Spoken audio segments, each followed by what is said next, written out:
Oh my, oh my, oh my. Welcome back. Strike hard, strike first. No mercy, sir. Welcome back, everybody. Welcome back to Phil's recap and review for Cobra Kai Season 5. Explain, detailed, review, reaction, whatever you want to call it. I finished watching Cobra Kai. Here I am. I finished watching Cobra Kai Season 5. I actually finished on Friday, yesterday at 3 o'clock, or like 9 o'clock in the morning. I stayed up all night to watch the show, but because I am playing injured, but there's no mercy in this podcast right now, I couldn't come on right after it aired, so I'm super busy this weekend, but I wanted to make sure I came out here to share my initial thoughts on Cobra Kai and break down this season, explain what I liked about it, what the few little things maybe I had issues with, and talk about what we're hoping for the future, if we even get a future. First of all, just to get this out of the way, spoiler alert. If you're watching this and you haven't finished Cobra Kai Season 5, get away. I know we're not going to have the craziest, biggest live motherfucker chat, but we do have some awesome folks in there right now. We got the Walking David, we got Killmonger, we got Lisa, we got Merle, we got John Haymaker. So we've got some other friends that will be popping in and out today, watching this live and sharing their thoughts if they happen to watch the season or they don't care about spoilers. But before I get into it, I'm just going to get the spoiler warning out of the way. It's happening. I'm going to be talking about the season, and I cannot stop myself anymore. Can't believe what they did to Mike Barnes. Okay, we're going to get into it. 5, 4, 3, 2, last chance. Oh my goodness. Okay, so they did a lot of really crazy things this season of Cobra Kai. I got to say, my favorite thing that we happened this season was everything to do with Chosen. So let's look at Johnny's. First of all, great season, good way of ending the season. I think it amped up and ramped up all the way through till the end. The last episode was intense as hell. I'm super crazed, excited by what I saw. The season starts off slow, but it's one of those seasons that deals with a lot of character progression. We actually get growth with Miguel and Robbie. We get growth with Daniel-san and Johnny. We get growth and change with Tori and Kreese. We get Amanda LaRusso's relationship with Daniel gets stronger too because they figure out their situation and she understands a little bit more where he's coming from, because we get back with, and I didn't even realize when I was watching it until halfway through the scene, that the girl she goes and visits when she travels to Ohio, I think it is the girl from Karate Kid 3. The girl from Karate Kid 3 is the one that introduced Daniel-san to his wife. Really awesome, but Chosen destroyed this season for me in so many amazing ways. Mike Barnes, they did a very interesting thing with him. They made him, well, he owned a furniture store, and then they made him like coked up. They kind of did a Neil Patrick Harris and Harold and Kumar with him, where they made him kind of like all fucked up and be the instigator at the last point when the major fight at the end starts, where we get an interesting thing. I also feel like, as a mature of a season this was of Cobra Kai, because I feel like we got there was a lot more emotional moments. I felt more emotional while I was watching it. The kid actors became more of a focus of the end point of the story more than ever. Yes, we've had the tournaments, we've had the end battles, but all of our characters, so to speak, that were on different elements in the last couple of seasons, different places, Eagle Fang, the main Cobra Kai kids, or the Miyagi-Do kids, they all sort of came together and formed their own little crew. And there was some 90210 in this season. There wasn't too much 90210, but it had its moments. They got the 90210 out of the way. The only part of the season I didn't necessarily love were all the mini bosses that we got. I liked the main secondary antagonist, the other sensei in Cobra Kai with Terry, and we'll get to Terry in a second. But what I didn't necessarily love was blonde guy, eye patch guy, the red shirt number 1, Miles Edward O'Brien on Star Trek The Next Generation. Like all these guys that didn't really have anything to do. I know we needed them. You need foot soldiers for Johnny to kick their ass or see Chosen kill some people or something. But I feel like those characters weren't the best for me, but they didn't necessarily need to be. They were very video game mini bossy at times, and Terry's the main boss, but Terry fucking Silver, dude, what a television. Someone jokes about it. One of Daniel's workers joke about how Terry's like a Bond villain. He is, but he's more of like somewhere in between James Bond villain and an Austin Powers villain lays Terry Silver, and he owns that territory. He's got the teeth of like the Bond villain type stuff, but still the over the topness. But then he's got this goofiness to him too that he embraced even more in this season, reminded me of Karate Kid 3 Terry. And also, no one's been able to beat him yet. Every one of our competitors that have stepped up to him to fight him, like in a one-on-one battle, every one of the other fighters in the Cobra Kai universe have all gone down to him. Granted, he has some amazing tactics to the way he handles this. He only attacks you when you're down. When Johnny got hit in the head with a board, I mean, he's kicked Johnny's ass a couple times. Johnny only knows a version of the karate that Terry knows, so it's tough until he becomes even better with Miyagi-Do stuff. But, I mean, Daniel's put up a good fight, generally speaking, but Terry usually gets the best of him because he can get into Daniel's anger. And then we see the big Chosen fight. Chosen he won the first encounter, but then Terry made sure the next time he went after him, Chosen was drunk. So he got him got him on the situation where Terry was in control of the situation. And Chosen still almost beat him in a regular fight, and then Terry got the swords and seemed to be better with sword combat than Chosen was, or was able to outmaneuver him with sais versus a samurai sword, which kind of, the sais should have been able to disarm him, but Terry's very good. Terry's very good.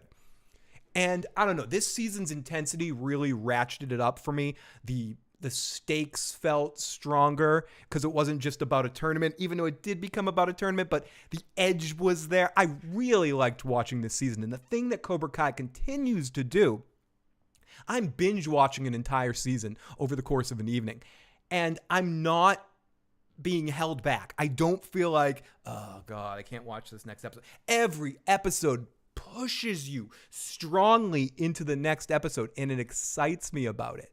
And it just really kills it.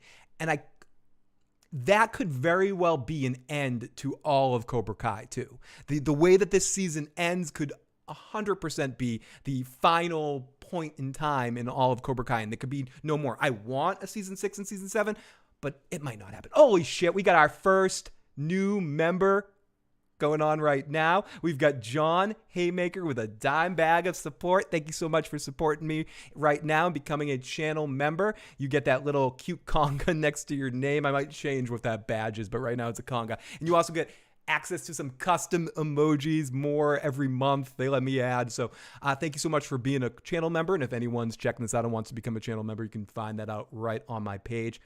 I know we're not going to have the craziest live audience at 4 p.m.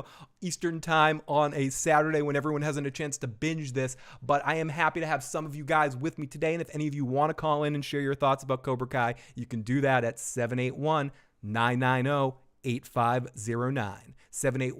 781-990-8509. Share your thoughts about this season. What did you like? Anything you didn't like? And what are you hoping for the future seasons?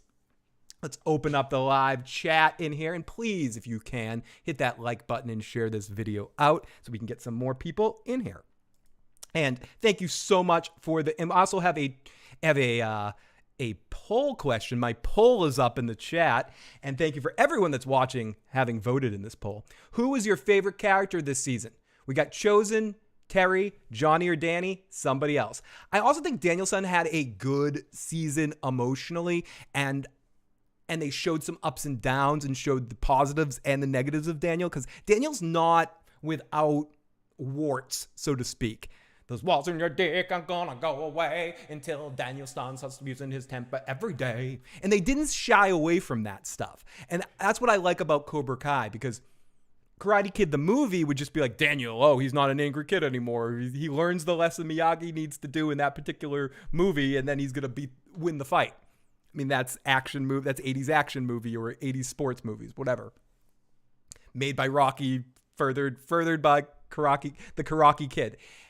Cobra Kai takes it in a little different direction. We saw all the way through that Daniel has anger problems, and those anger problems did not disappear. In fact, with Mr. Miyagi gone, once karate was brought back into it and that same stimulus was faced back again, he's Daniel when he wasn't listening to Miyagi. And he's like that through all the way through. Chosen helps him, Amanda's helped him, even Johnny's helped him at sometimes. But for the most part, he is a very hot-headed individual, and that's been very much shown through since the beginning of the Karate Kid universe. It's just in the movies, it's easy to just say, nah. But this show actually makes you feel the weight. It carries it forward, and I think they do a great job. Let's go into the live motherfucking chat and see what some of you guys have to think about this season. Say about the season. See what some of you think, what you have to say about the season. Merle Davis, Terry does pure evil so well, though. Kreese did an all right job, too. And what's interesting, great point as always, my good buddy Merle, the two of them play evil so well and so differently. I mean, could we argue that Kreese is a better person or has more good in him? Maybe, yeah. But at times I think I see Terry have a little bit of good in him.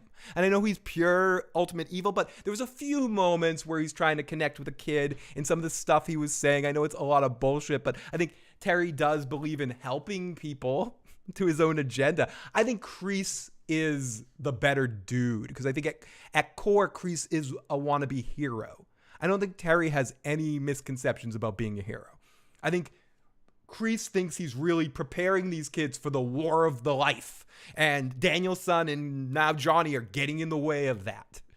And okay, I forgot to talk about Kreese. I haven't talked about Kreese. I talked about pretty much everyone else's storyline here. Kreese, this show did it again for me. They okie dokied and turned myself around, and that's what it's all about. They friggin' ganked me. They stuck their hand up my butt and turned me into a puppet for their damn show. They did it again. With the Kreese thing, I so thought Kreese died. I was there, and I'm like, whoa, no one's talking about Kreese dying. I didn't think Chosen died. That didn't work for me. I mean, the scene was great, but you knew with his pound of flesh getting sliced off that Chosen wasn't dead. But they kind of played with it for a second before they showed you him again. But I never for a second thought he was dead. Thought Chosen was dead. But Kreese, oh my goodness, I was all in. I was like, Kreese is gone. Kreese is gone. Oh my goodness. He killed himself. And they're going to find out. And I thought it was going to be like the bittersweet kind of feeling where we find, or like just bitter, where Terry goes to jail, but we find out that Kreese would have been let out, but he's not. And he ends up like killing himself, suicide by cop there, essentially. So they got me. They turned me around just like they did at the end of last season with the Terry thing, where Terry turns on Kreese. I didn't see that coming. I didn't see this coming. And I'll give the show pure bloody credit for really, really, really getting me. Strike first, John Haymaker. Thought they did not skip the little errors. Oh, yeah, absolutely. Also, Rocky IV hints.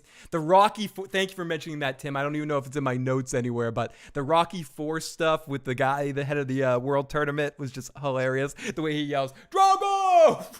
And then him and Johnny connect, and Daniel's look.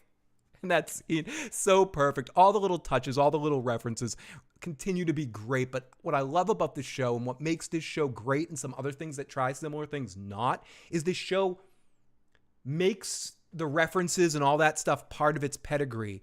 It doesn't define it as the show. The show is a karate melodrama kind of thing, a karate 90210 with some high-ender where the action keeps amping up with some edgy kind of humor mixed in.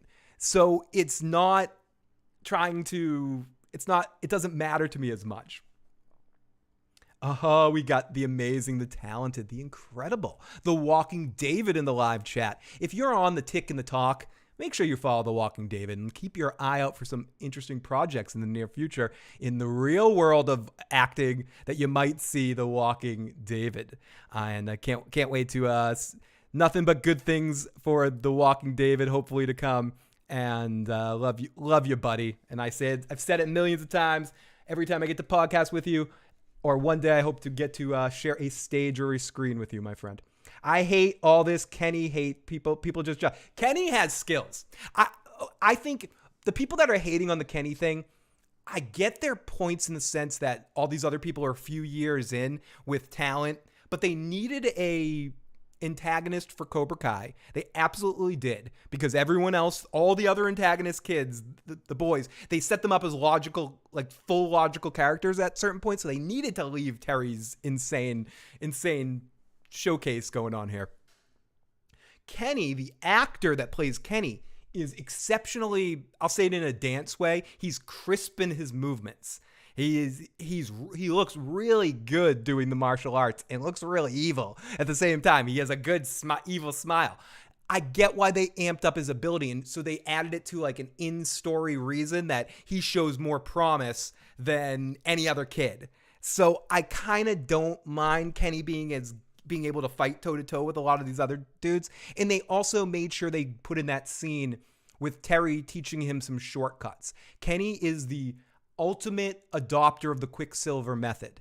And that's what it was all about in Karate Kid. I feel like the people that are saying that aren't completely versed on the Karate Kid 3-ness of it all, where it's a big part of it that Terry knows how to go quick here. You know, he knows how to quickly train someone to be able to fight at a hurting level. Kelly Johnson, a super chat donation. Thank you so much, Kelly Johnson, for that super chat donation. You were incredible. Tori, a good or a villain? Is a good villain? Why the change in her? I don't think they necessarily changed too much in her. I feel like it was kind of what I said. They needed to make all the characters that we've seen reasonable, intelligent growth in it go to the other side, because Terry's just insane. But what I do think is Tori didn't have a hero turn. Tori was always loyal to Kreese. From the beginning of her connection with Cobra Kai, it was because Kreese saw something in her. Not Johnny, not anybody else. Kreese was her angel in this karate world. So when Kreese Nigeria'd her, threw the rock at her head, go away, I'm a bad guy, I'm going to die, like to try to protect her from him, which is actually a cool move by him. She was ultimately decided that I don't believe in this Cobra Kai thing. They fucked over my buddy. They fucked over my hero. So Cobra Kai died to her in that day. So she had nothing to do except for go to the other side. And Robbie, the only other person that she cares about or supports her, said, I won't be with you. I can't do this if you don't turn good, essentially. If you don't leave Cobra Kai, admit what happened. So I think she was in a position where the best decision for her, like Kreese suggested, do what's best for you, was to have her go good, so to speak. So I don't think she necessarily became good. I think she just did the right thing for herself. I do want to stand up because I've had this shirt for years. I've had this shirt. I think I made some videos in I think I've had this shirt since 2015. I haven't worn it in a while, but seeing Stink Ray wear this shirt in the episode, I had to dig it out for this podcast. Let's continue. Hey, Lisa Barrett. Great to see Lisa Barrett. Hello. Can't believe what they did to Mike Barnes. Chosen nude scenes. Black Robin, the chosen nude scene to start the season was everything I wanted and I didn't know. Daniel sucks so bad this season. Daniel's tough this season to deal. I think Johnny has a less Johnny season, but the moment where Johnny still has his moments to be Johnny. All the Uber stuff, when he sets up the fight between Miguel and Robbie, which was one of my favorite fights of the season. Johnny at the end when he's around Chosen and Mike Barnes and all influencing each other as all bad guys and wanting to go kick, which is the highlight of the whole episode. Like when the three of them get together, they ditch Daniel to go to Terry's house to beat the shit out of him. It's just an amazing moment. Great season, though. I loved it. Can't believe Kreese faked his death for the third time. John, and again, I know I'm late on some of these comments, but John, who in the live chat says, I can't believe Kreese faked his own death. I can't believe I fell for it again. Amazing. They turned him into a furniture salesman, a coked up furniture salesman, or he was on acid or something.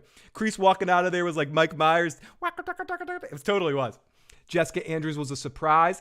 Totally a surprise, Milt. I wasn't expecting her, and I wasn't expecting her so much that I didn't realize it was her through half of that scene.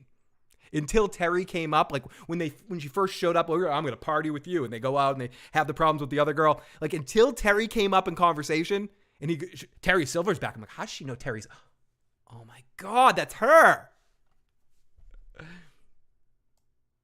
Yeah, they did leave it vague. That's why I'm saying they made him like they made Mike Barnes like Neil Patrick Harris and Harold and Kumar. Very similar character, force of disaster, and I enjoyed it.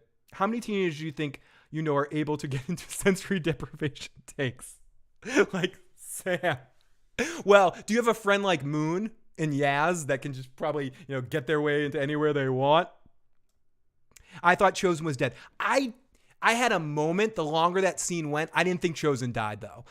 I figured that they would show a full gut if they killed Chosen. So when when we saw half a flesh slice. But then they tricked me a little bit because Terry came in and sort of accused himself of killing Chosen. Like, it's like, Chosen's dead. I got rid of Chosen. Now it's your turn. I'm going to kill two of you in one night.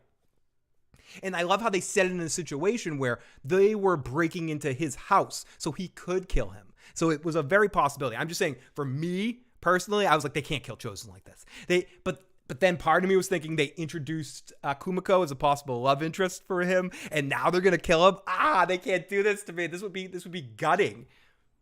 And this season has been gutting, so it could have gone every direction, any direction.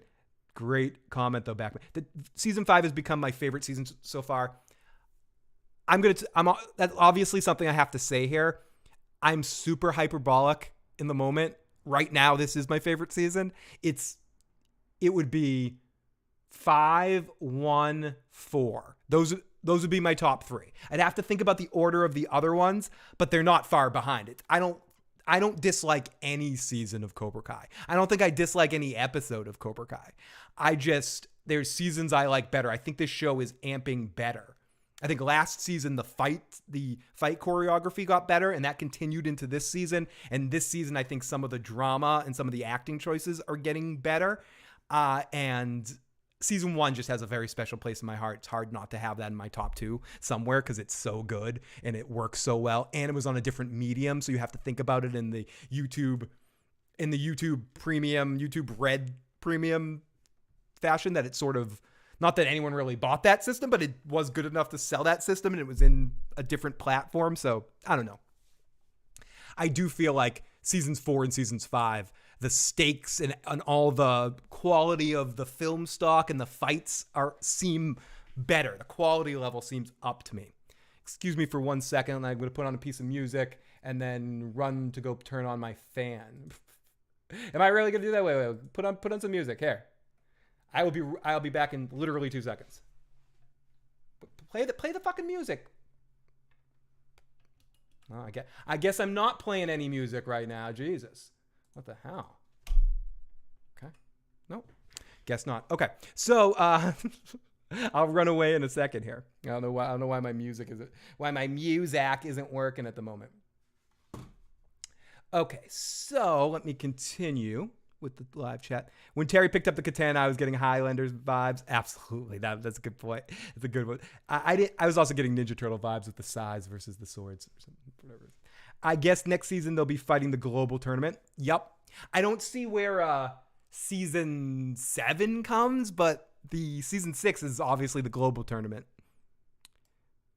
That was a pretty deep slash in his back. It probably could have killed him. I loved when Terry beat up Daniel. That was one of my highlight moments of the season. Very good episode of Cobra Kai. Absolute Daryl. I think the whole season, especially the season finale, that's one of the things that this show does and deserves credit for being like amazing at, and that's season finales. This show kills it on season finales. And like, I don't think they've disappointed me. Some of them have been sillier than others, but none of them have disappointed me.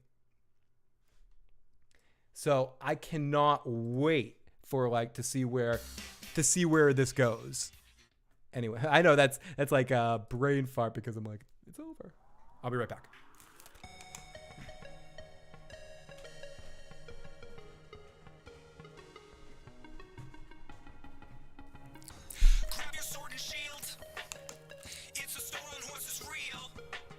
Okay, that wasn't long at all. Basically, I had to close my windows before I started because someone was showing me No Mercy outside the windows and using one of those leaf blowers. So that's why I was a few minutes late to start the show anyway. And I closed all my windows, so I'm in a hot box, so I had to turn on the fan. So I'm back. And thank you so much, everybody. Very good, very good. Imagine Black Robin. I was talking to somebody about that the other day. John Haymaker, I love those emojis. I was talking to somebody about that the other day. It might have been Tony, and talking about how amazing Cobra Kai would be week to week. I love binge watching it. I love staying up, and this Netflix model is not going to change on Cobra Kai, but that would be ideal. I would love it. Even if they released it the same time and I think it should be the same time every week. One episode a week on the platform, or even, I was saying this before, one episode a day for 10 days.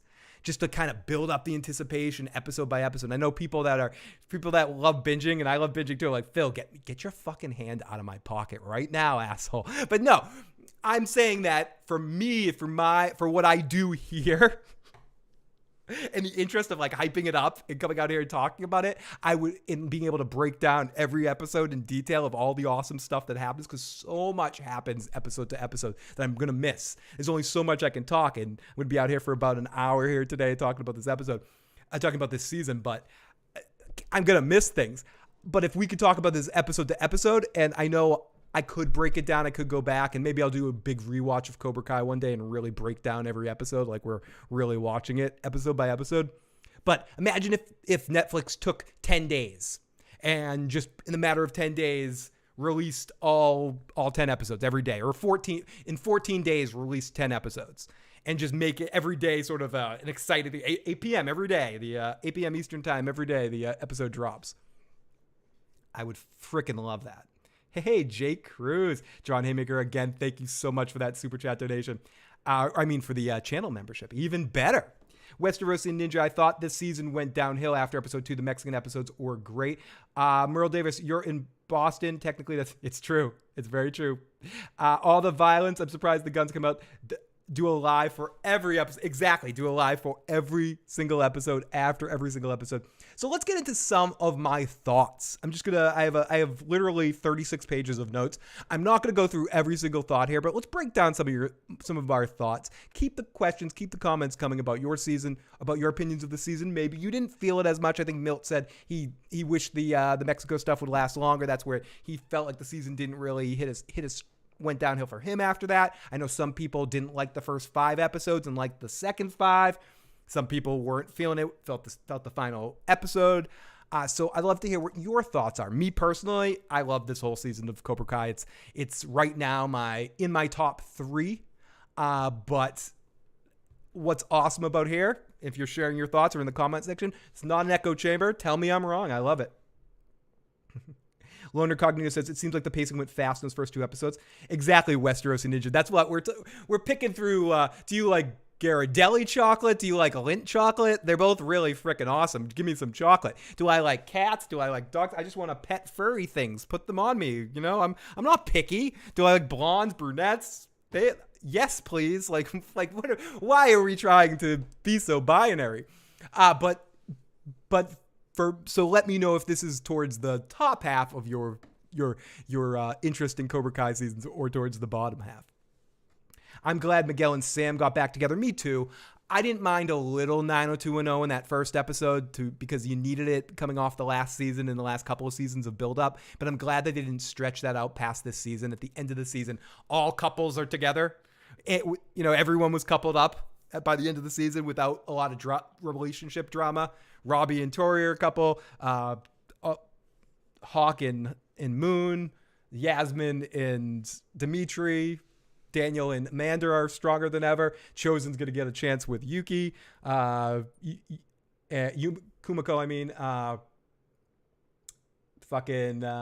Johnny and Carmen are strong and gonna have a baby. Not the mama. And obviously we're gonna have like some baby hijinks with Johnny and a baby. That's gonna be on one of the upcoming seasons. Johnny having no mercy with diapers. Jake says Mexico wasn't working. I'm glad they put it out of their misery. Sorry, John Haymaker. Yes, redheads too, please. All the colors of the rainbow. John Haymaker, before I leave anyone else out. I don't like to binge. I get bored after 3 episodes. Some people do too. Like with some shows and with some situations, I definitely reach the television wall where I need to switch up or I'm going to pass out. Cobra Kai has become a tradition to binge it the night it comes out for me, whether I do a podcast right afterwards or not. So it's part of that. That being said, if they switch to some sort of week-to-week model on it, which they will not. They will not. I don't think Netflix will do that with a series that's already in the running. Maybe a new series they could consider it if the showrunners wanted to do something like that. But I don't see them changing that anytime soon. But I do prefer the HBO method or the Amazon method, where you release, say, a couple of episodes at once and then we go to week. So I appreciate that. I think that works better. I mean, sometimes HBO just goes week to week too, but everything's up on the streaming platform. But I prefer that just because it's fun for what I do. It's selfish of me, but I enjoy it. I mean, if I didn't do this, if I didn't like to come out here afterwards and talk about television shows with you guys and enjoy the excitement of how fun something like Better Call Saul was, when everyone knew when the episode initially aired every week, Eastern Standard Time. So right after the episode airs, all the people that were super passionate about the show had all watched it so they can all gather together in the live chat and call it in and have a good time. These shows, these Netflix series that are binged, the hardest part for, again, what I do and the silliness of the fun I have doing it is I don't know the right time to do it. Sometimes I do it right after I binge it. Sometimes Joe and I have experimented with doing episodes, like individual reviews for each episode over the course of a couple days right after the episode airs. That ended up being the worst. Because we got pissed off at each other for making each other wait, and it was tough to get people, following each thing because everyone watched at different times. We did that for Daredevil season and a Jessica Jones season. So ultimately, I think just binge watching the season and talking about it afterwards works. I did put a poll up to see if people wanted me to do a live watch, which I'm glad people didn't vote for. I like doing those, but I like doing them for things I've already watched, so I don't have to worry about talking over it because it's hard for me to shut up. If people that don't know, people that haven't tuned into this show before know it's hard for me to shut up. But let's continue with the live chat here. Bringing Cobra Kai the day, binging Cobra Kai the day should be an international holiday. It really is. I mean, in a way, Milt, the previous 2 years were, because didn't it premiere on New Year's Eve, one year New Year's Eve and 1 year New Year's Day. So it feels like it should be a holiday. Bubba Husky. Never seen this program, but what's up, old buddy? Watching some football. #Go Vols. Bubba, it's great to see you. I haven't been on Twitch for a while, and I know you're one of our amazing Twitch supporters over there that hangs around. Even when I only have one person watching, it's always Bubba Husky. So thank you, or Steph Snow. Thank you so much. Or Lola, one of you three. So thank you so much for checking that out. I think a few of you others. If I missed you, I'm sorry. But Bubba, great to see you, and hopefully I'll be talking about a show you're watching in the near future. When you binge all at once, it's easy to forget what happens. I agree. Especially a show like this that rapid fires jokes so quickly, and it's easy to miss a lot of what happens. And I actually woke up at 12:30 on Friday morning and straight binged it till 6:30 p.m. It was a New Year's Day tradition. Cobra Kai is one of my holidays. I thought Miguel's father was going to return in some way in later seasons. He still might. Shithead is his new name. Anthony got dunked in the toilet. Yes, we're not referring to Anthony as Anthony anymore. It is now Shithead. For those of you that don't like curse words, I will also accept Butthead, even though that's the name of Beavis and Butthead. So Duty Head, excuse me. Duty Head. We will accept Shithead or Duty Head for Anthony Jr.'s new nickname here on Issues program in these final 2 seasons. It's odd how quickly the Mexico arc was dropped. I wonder if they planned to do more and it just didn't jive to what they were the story that they were trying to tell. It's weird that they wanted to get Miguel's father with. It almost screamed to me that people have been throwing out theories about who Miguel's father is and when he could come back and do X, Y, or Z. And they wanted to just get that all over with. They wanted to just get the Miguel's dad of it all done. And they got it all done. And they wanted an opportunity to have an olive branch for Robbie and Miguel. And they couldn't think of a situation which would be a forced situation to have Robbie be there to bump into him, instead of just immediately doing what Johnny did when he locked them in the place together or set them up for a fight. That wouldn't have worked without Mexico first. Just the whole potential of them being in a car without killing each other. So I think you almost did Mexico simply for the Robbie and the Miguel thing and to get Miguel's dad out of the way. The show didn't fool me on that one, but I thought it was interesting. I preferred the scene where Miguel met the first guy that wasn't his father. I thought that scene created some tension that when we got to the other guy, it was interesting, but I never thought Miguel was really in danger when the guy had his heel turn, and I would have liked to see Johnny engage with him at some point. It makes the way that the whole thing, the FBI shirt seemed a little convenient, and that if he ran outside and then immediately embraced the FBI guys, wouldn't a guy that's worried about the FBI maybe be peeking outside and then come outside and be like, what the fuck? Are you the FBI? Are you with the FBI? I don't know. The Mexico thing was a little yada yada, but I still enjoyed it. It was enjoyable to see them in different scenarios. I like the Robbie and Johnny fight. I like everything to do with those surfer guys, the Point Break guys. I thought that was fucking hilarious. When they tried the same scam on Johnny that they worked on Miguel, and I thought that whole scene with Miguel was perfect with them too. How someone having been there and been in that situation, watching getting ripped off in Tijuana, like it's not that the minute I crossed over, some dude's like, hey, you need a map of the bars? You want some? There you go. You want some? And so, he might have even been Australian too. I don't know.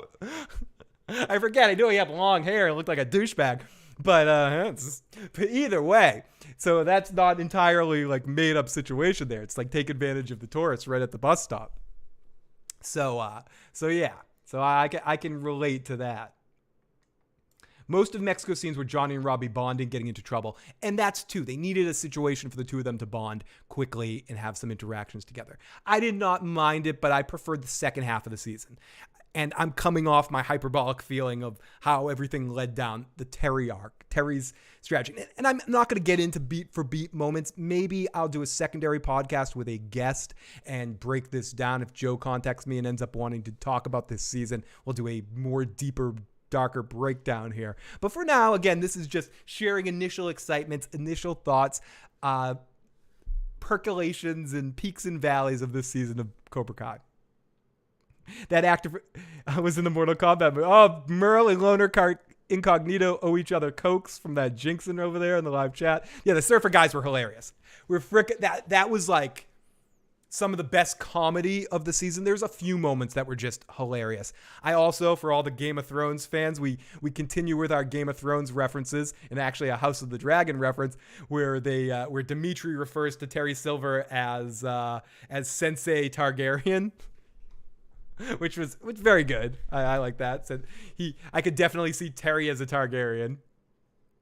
Terry would be an interesting. I'd like to see Terry cosplay Daemon. I could see that.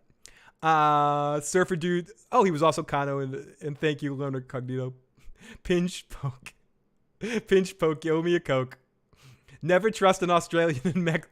Exactly. I don't want to. It's sorry to the lovely, amazing, talented Carla Wayne if you check this out at some point. But we're gonna put up a hard and fast rule. Don't trust Australians in Mexico.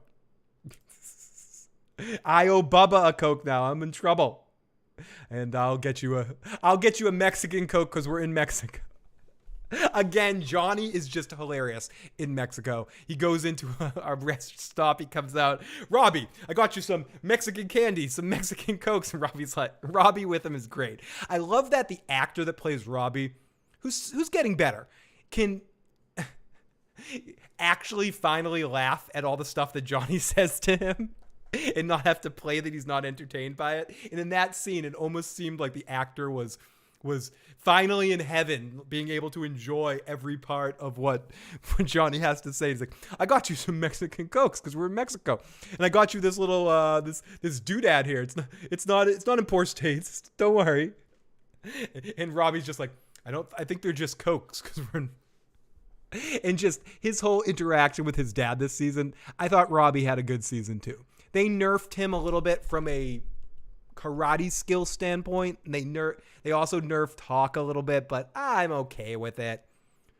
Just like in Smash Brothers, you'd have to nerf some characters for character balance in fights.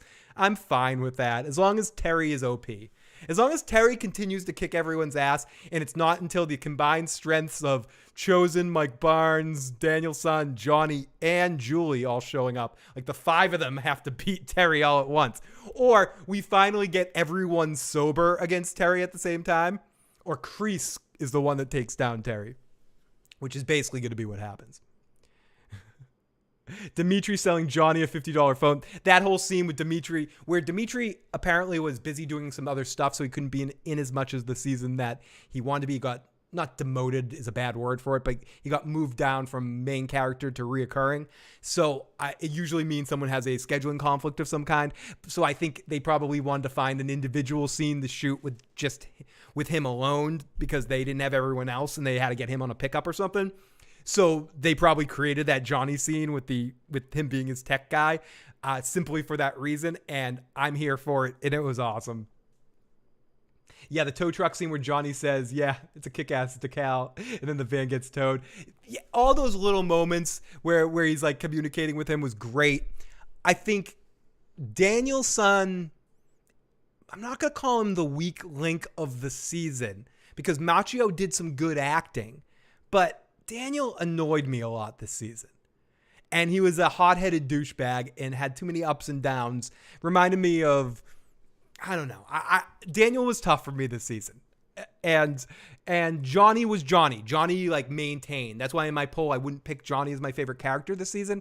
To me, this season was all about how amazing Chosen and Terry were. Terry went next level awesome. Fulfilled the match of his over-the-topness from Karate Kid 3 and took it to yet another level, burning down Mike Barnes' house. The cable guy manipulation with Amanda, cable guying Daniel the whole time. Loved that. That was freaking great. Being brazen about cheating and cheating again in the big tournament and being just like cocky, not being able to hide the fucking cockiness on his face at sometimes it's just bleeding through him. Loved all of that too. And I thought the FBI shirts were going to play a bigger part. Me too. Makes Phil wanna Ralph.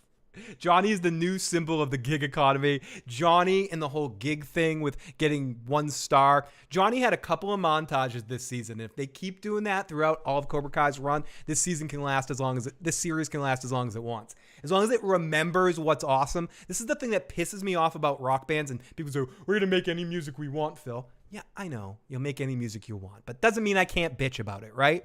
I don't mind bands recording an album and having 75% of that album be new kind of material. You're trying something new. Like, make most of the album.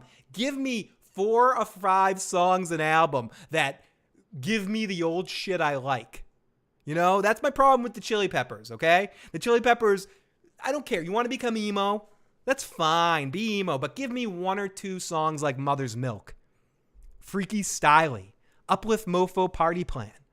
That kind of stuff. Don't make every album freaking By the Way.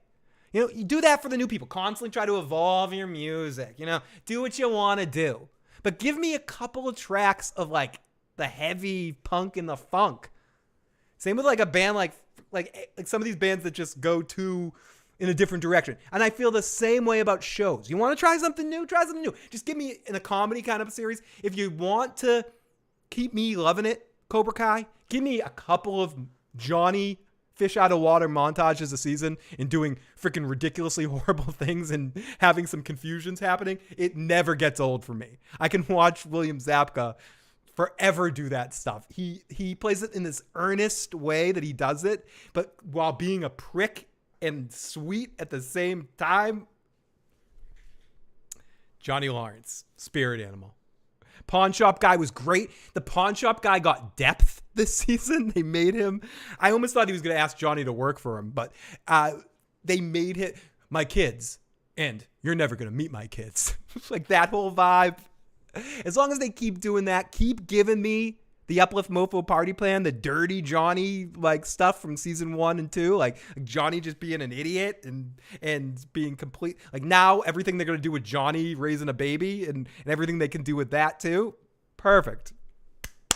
Keep me laughing, keep me feeling on the verge of edgy and have as much character growth and evolution of stories and characters as you fucking want. Just make sure you never forget what makes this show awesome. And that's what I feel like this show does. Whether I enjoy every single scene, every single story arc, every single thing that they do, and if every scene does not, that there aren't some scenes that drag on, some characters that are two-dimensional cutouts, whatever. This show knows why people love it, and it never goes away from it.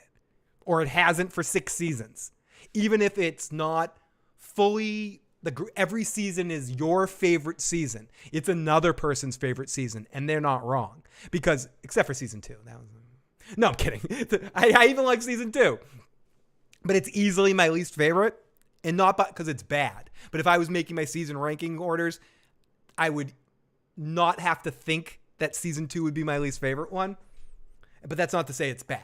That's just the one that I don't like quite as much.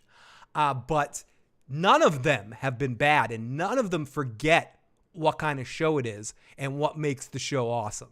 And that's why this show is one of the best sitcom comedies of the modern age, because it completely embraces itself and never tries to get away from that, at least for me. Someone might feel differently, and if you do, let me know in the comment section. Let me know I'm wrong or you think I'm wrong. But I feel like that's the strong suit of the show and what keeps us all here every year tuning into this, binge watching this, making this part of our traditions and part of a show that I feel like can go on as long as they want to go on, as long as they keep reminding us of this, you know? Yeah, 2 was the worst. Hillary's coming. You know Hillary's coming, and somehow she's going to be part of.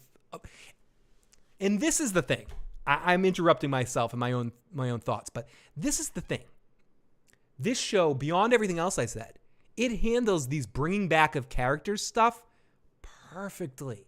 It is, for me anyways. I know some people will say they dropped the ball with Mike Barnes. I've heard that. I've seen that in the subreddit Facebook group discussions. Some people not liking what they did with Mike Barnes. Someone in the chat earlier said that maybe too.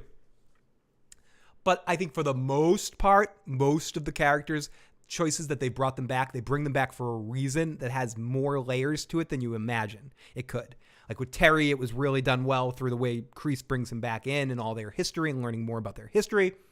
With Chosen and Yumiko, I keep mispronouncing her name every single time.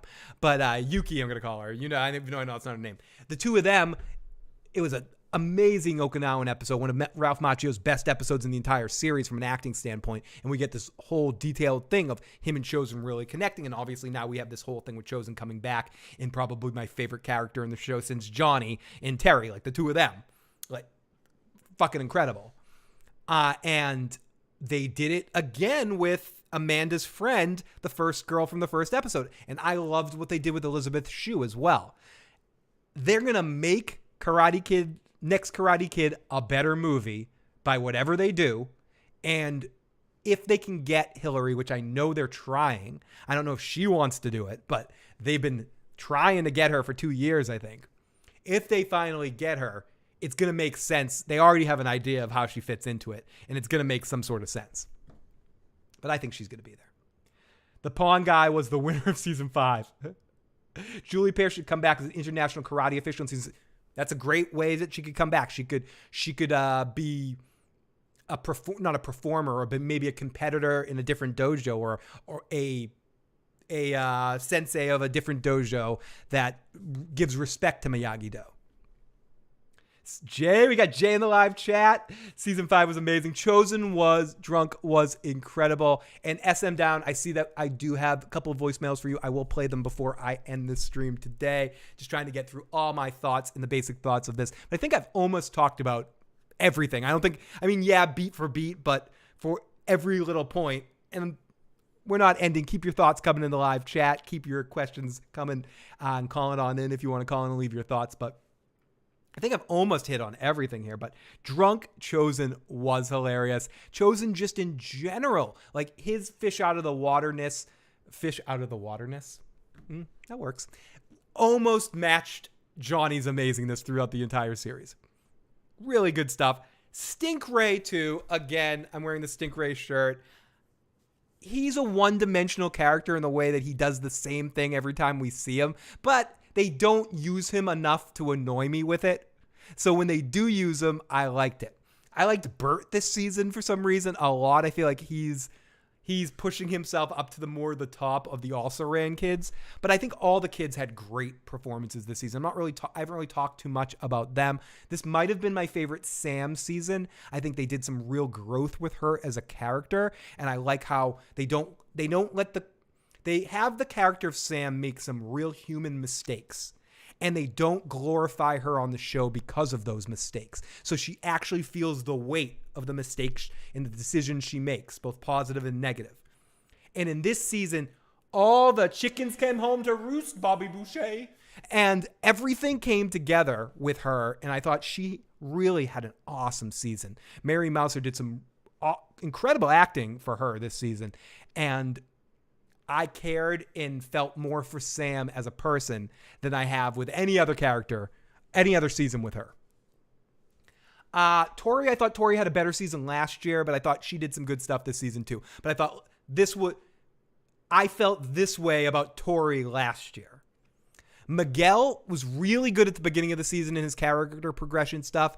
Once they reached the point where him and Robbie connected, both of them sort of plateaued as characters. They sort of, and I think grew together as a pair. I think you're going to see them become better friends because now they're going to be a friendship pair in the way that Dimitri and Hawk are, because they've always had the triumphant friendship, the tripod friendship of Dimitri, Hawk, and Miguel. But Miguel's always seemed like an outsider with that group to me. It's always seemed like it's, the pair, rivals at a point, friends now, friends, rivals, friends again, is Dimitri and Hawk, Eli. So I think we're going to see a very Dylan-Brandon-like relationship with Miguel and Robbie moving forward in future seasons. But their character growth sort of hit a wall at a point. Not a wall, but hit a plateau point. But I think all the kids... So the kids really, instead of 90210ing or building in character moments, really were more forces of action in this season. And I enjoyed that. I don't necessarily always have to have the kids be stupid. And I mean, that you had Kenny mixed in there, which worked too, but I feel like it was good to have all of our main characters wear off some of their stupidness of just being, we need them to be dumb because they're kids and we need drama between them.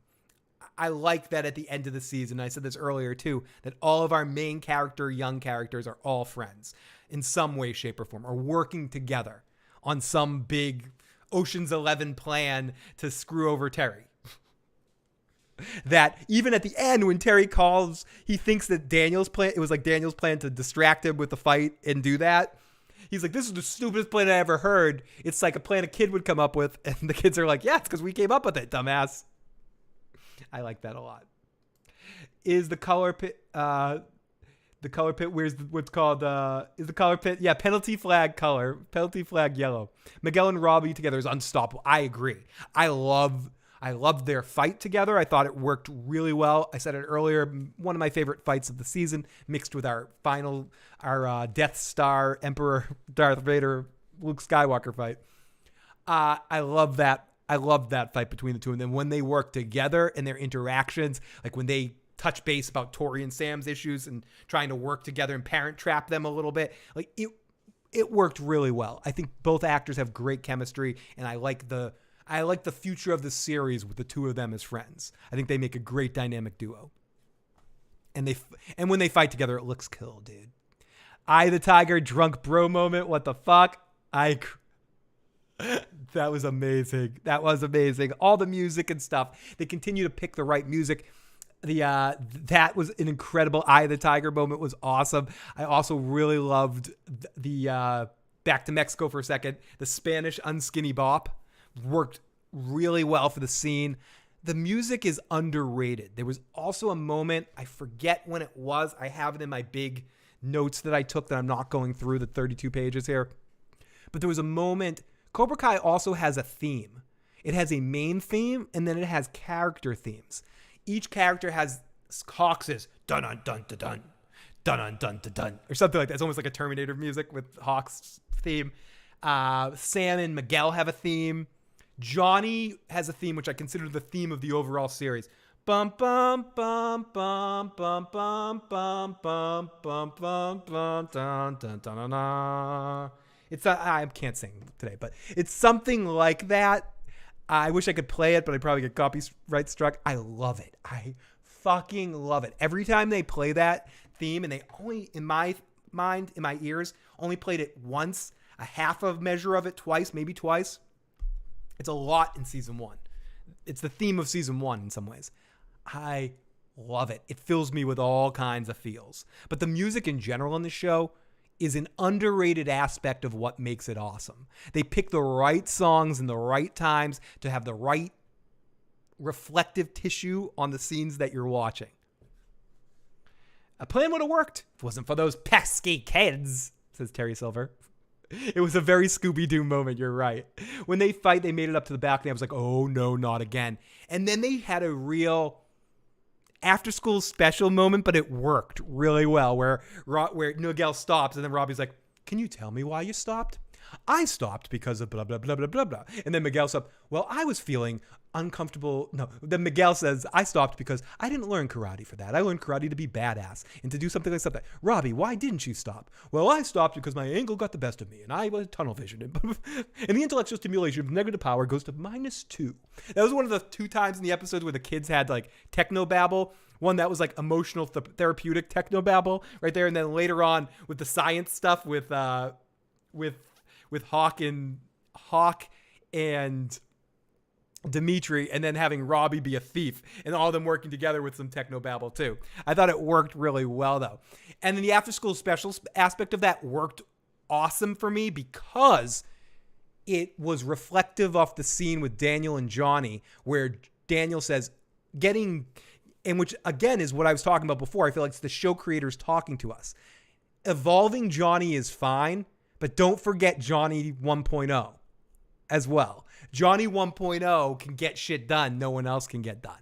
So to show that Johnny being like, no, you guys are fucking fighting each other. Enough goggle conflict resolution stuff. Forget the goggle conflict resolution. We need some Johnny-ness here. And that the fighting is what got them to the point to do stereotypical conflict resolution. So I thought that was almost satire in the fact that they got to be very after school special discussion right there. And I applaud the direction of that scene because I read it on a lot of different levels.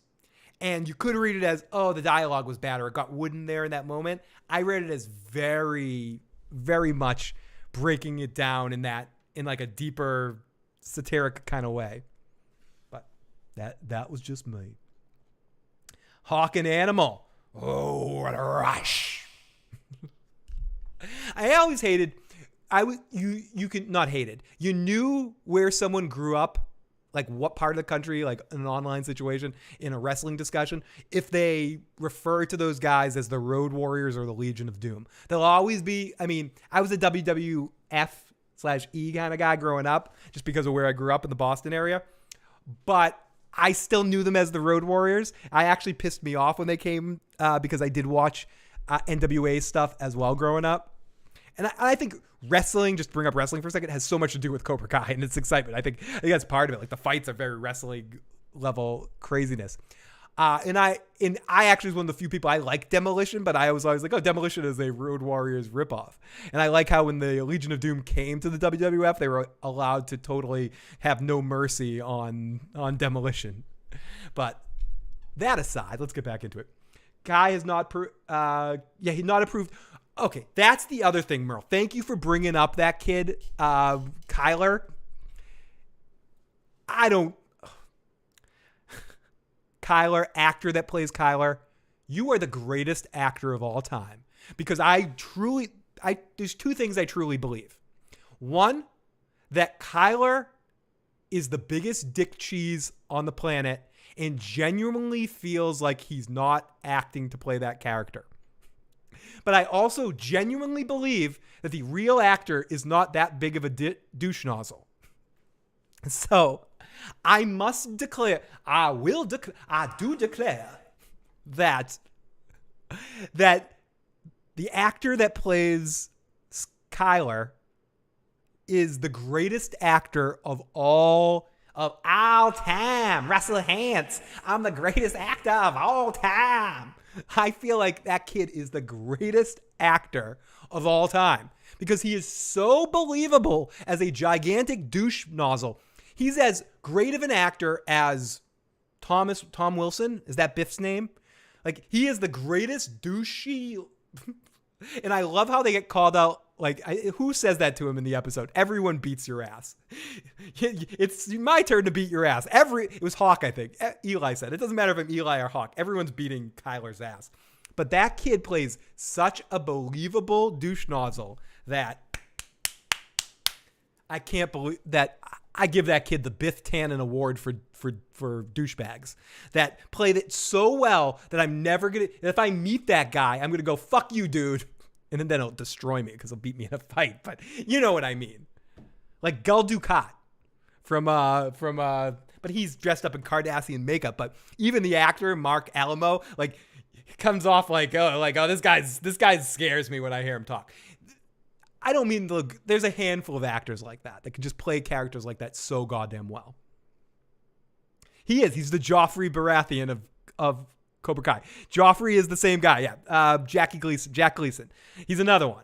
I just want to put, I don't care. Like, he's just a douchebag. He plays douchebag so well. Kyler is the most self-unaware teenager in television. I would add to almost television history. Milt.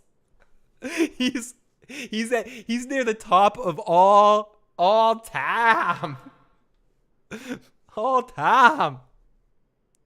NWA lots of absolutely Cactus Jack like all the early stuff was the bloodiest shit you'd ever see. I love that stuff.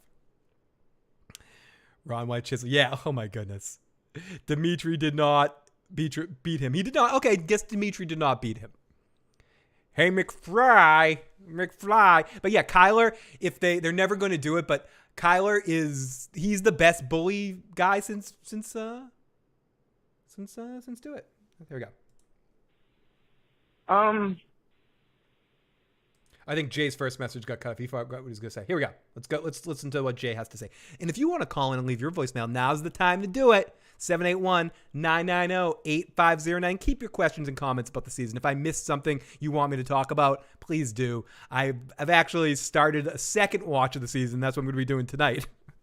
I already got my notes. For House of the Dragon episode 4 done, which I watched, and I'm gonna binge watch Cobra Kai a second time for fun tonight, leading into tomorrow, and then go live again 10 p.m. tomorrow evening to talk about the latest episode of Cobra Kai, and also live tomorrow at 6:30ish p.m. with the amazing and talented Bridge 4 and the incredible, awesome Tony Teflon. And myself, the usual suspects, and I think we do have a guest tomorrow as well for this, probably the second hour or half an hour in. Usually we bring our guest in, but the three of us, the usual suspects, will be back. And if you haven't already, make sure you subscribe to my two buddies, Bridge 4 and Teflon TV, for all their incredible content. Okay, so let's go. But Phil, no, I mean Cobra Kai. Oh, the Kai has no new skills. Okay, I get what you mean. I thought you were talking about Kyler, and you led me into talking about Kyler, but which is awesome anyway that you led me down that rabbit hole, buddy. It's true, Bubba.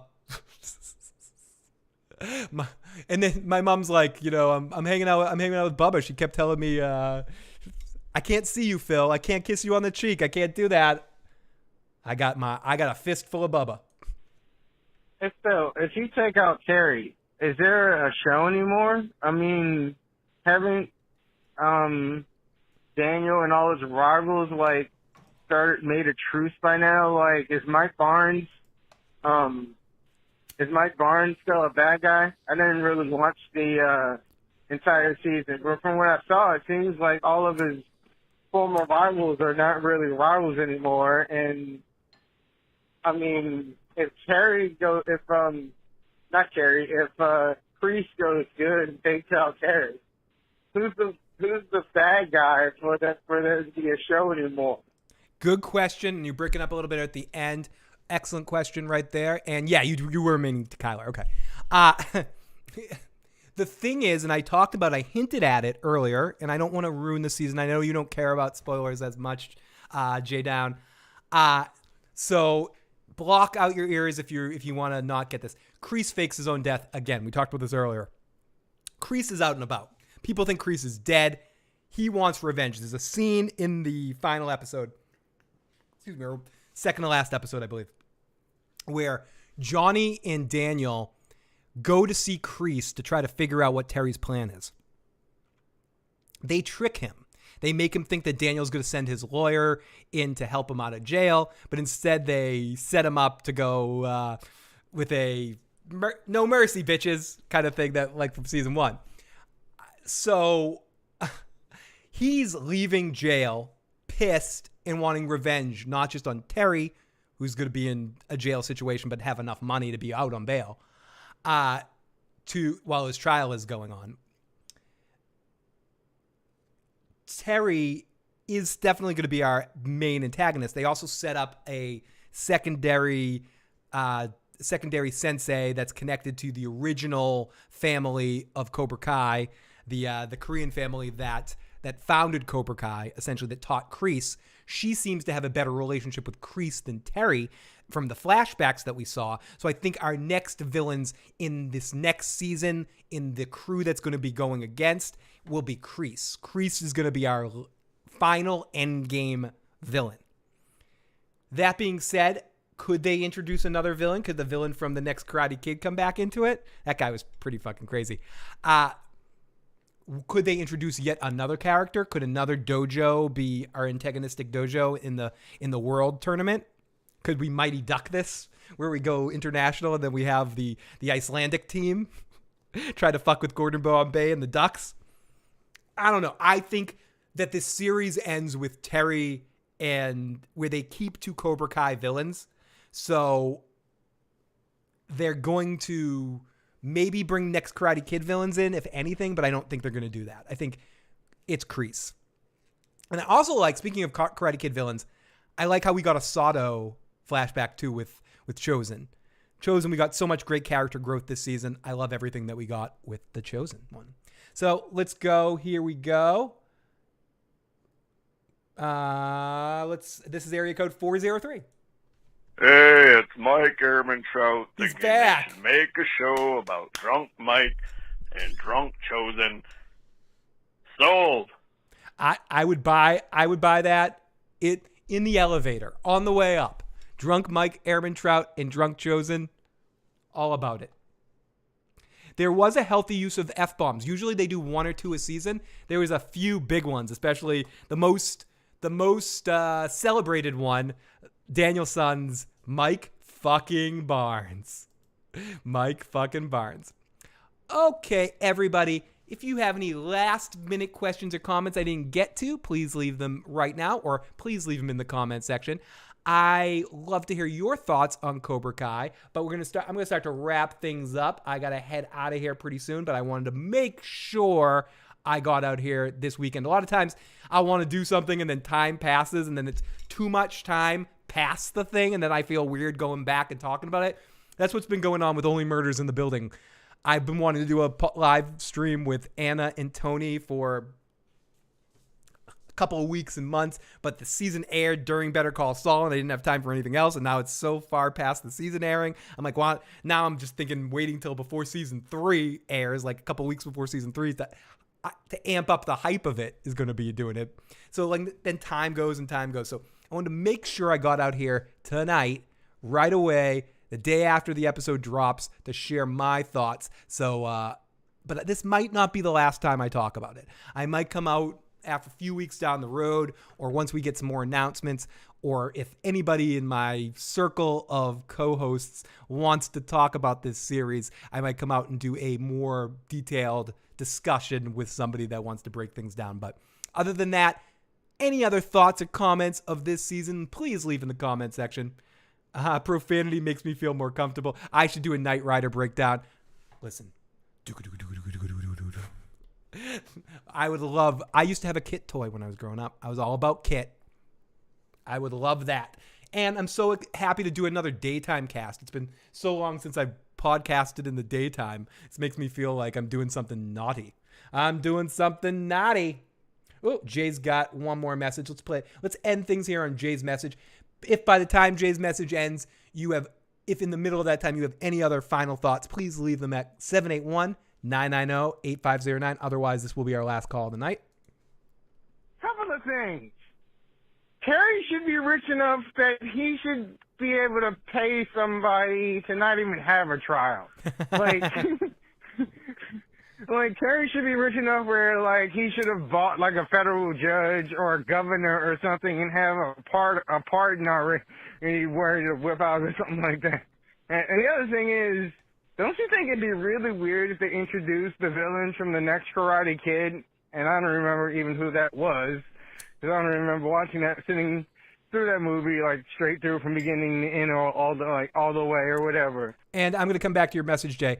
The villain from, if I remember correctly, and people can tell me if I'm wrong, but the villain from Cobra Kai 3, Karate Kid, the next Karate Kid, is the dude from is like the villain from Total Recall. Not Cohagen, but the main bad guy who Sharon Stone's husband, where that Quaid's pissed that Quaid's been banging his wife. I think that's the same guy. So it's that actor, the actor from if you know Total Recall, the main bad guy from Total. He's been in a bunch of stuff. He always plays like a dick. He's like a stereotypical dick character. And I think the actor's still alive. And there's also a secondary dick, like a young kid. I don't remember who he is, but there's like one of the kids that is like the main bad guy kid too. But if they introduce that person without introducing the Hilary Swank character, yeah, Michael Ironside. Thank you. Wouldn't that be weird? Like, you'd be like, Dana or something be like, "What are you doing here? I never even fought you." So, like, to me, that'd just be a really weird ring to build up or whatever. If you don't have the Hilary Swank character there, and then even if you did, to me, that link is like, well, we need to start a new show with Hilary Swank as the main character now, because this isn't Danielson's thing. Like, he doesn't even have anything to do with those people. He'd be like, "Why are you attacking me? Yeah. I wasn't even with Mr. Miyagi at this point. I was off doing whatever." All right, later. Awesome points as always, Jay, and it's true. I think the toughest part would be bringing that villain to have any credibility against Danielson. It would have to be Terry hires him in a writ as one of the. It would have worked if like Terry hired all the people, the sub bosses that Terry hired this season to run different Cobra Kai dojos, and one of them just happened to be Michael Ironside, and then they connect on some level. That would be the only way it would work. But yeah, it is the wonderfully talented, amazing Michael Ironside. So everybody, if you enjoyed this Cobra Kai live stream, please hit the like button. Please hit the subscribe button. Follow the channel. Share the channel with a friend. And think about signing up for channel membership, where you can get silly little emojis of Joe Dirty Locks. Since he's not on the show anymore, you can get Joe in the live chat as an emoji. You can support your with a dime bag of support, an eighth of love, or the whole quarter pound of love. Oh, you dick. Everyone, thank you so much. I'll be back tomorrow night, 10 p.m. and also 6:30 p.m. on Teflon TV. Talk to you guys next time. Peace.